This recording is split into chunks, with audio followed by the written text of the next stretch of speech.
First to Wellington, New Zealand. An anti-vaccine mandate protest in the capital show no signs of abating, much to the chagrin of the Ardern government. There are significantly more people here today than there would usually be on a weekday. People seem to have a renewed sense of purpose. There are police right here at Parliament, but they are few and far between on the surrounding streets. This is a mess of the government's making, and what they need to do is take action and have a really clear de-escalation strategy. Every day it's growing. Every day there's just more and more people. I'm not going home, bro. This is the end of the road for me.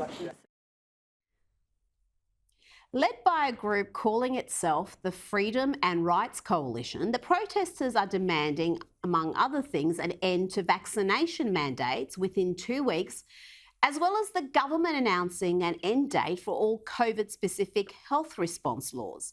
And despite the media and government portraying them as crackpots, they've got support in the wider community. Here's former New Zealand National MP and former police officer Matt King. Matt, tell me what it's going to take for these protesters to move on.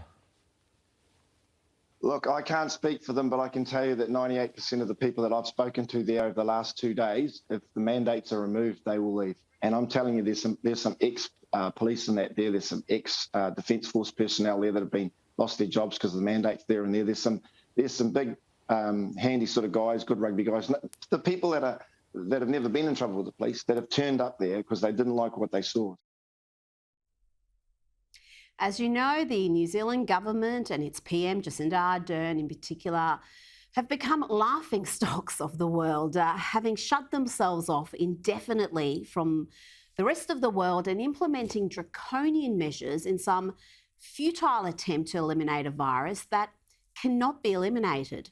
The rest of the world has worked that out. Now, Jacinda Ardern, a former president of the International Union of Socialist Youth, would like nothing more than to compel these protesters to leave.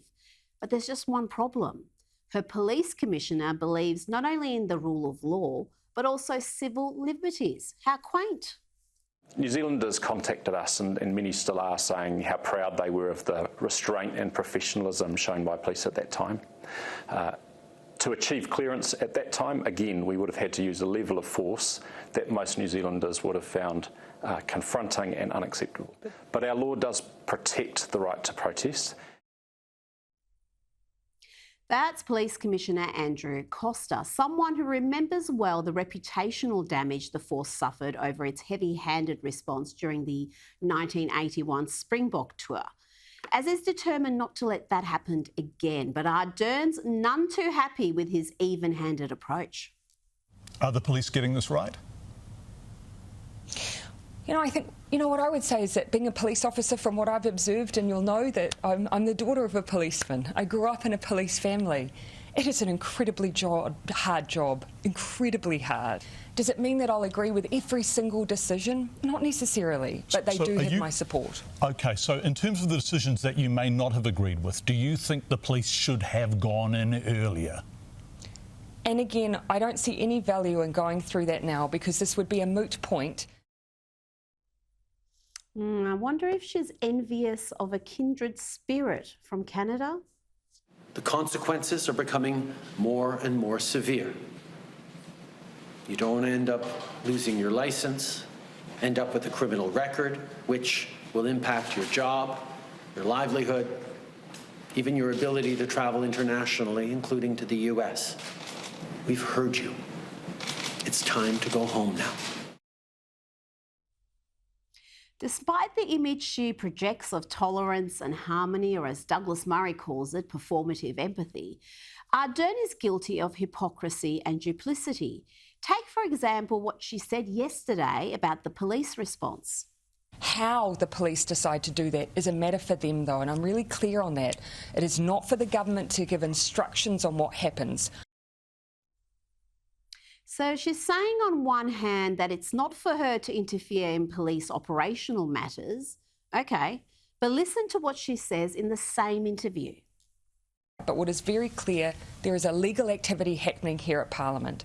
People are being disrupted from their ability to move about this city and go about their daily lives. That is not OK. They need to leave. They have made their point, and it is time to go home. ultimately this would all be resolved if those who are currently there accept that the point has been made and it is time for them to leave. She's not so much telling the protesters, she's telling the Commissioner of Police. But he's not yielding, and today the government showed signs of capitulating. If we hadn't had vaccine passes as we managed Delta, we would have had to instead use more general restrictions across the whole population. They have always been the least bad option.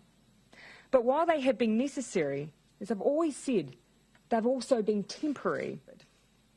So in the same way that coming out the other side of the peak will give us the chance to step down through the traffic light system and ease things like gathering limits, it will also enable us to move on from vaccine passes and ease mandates.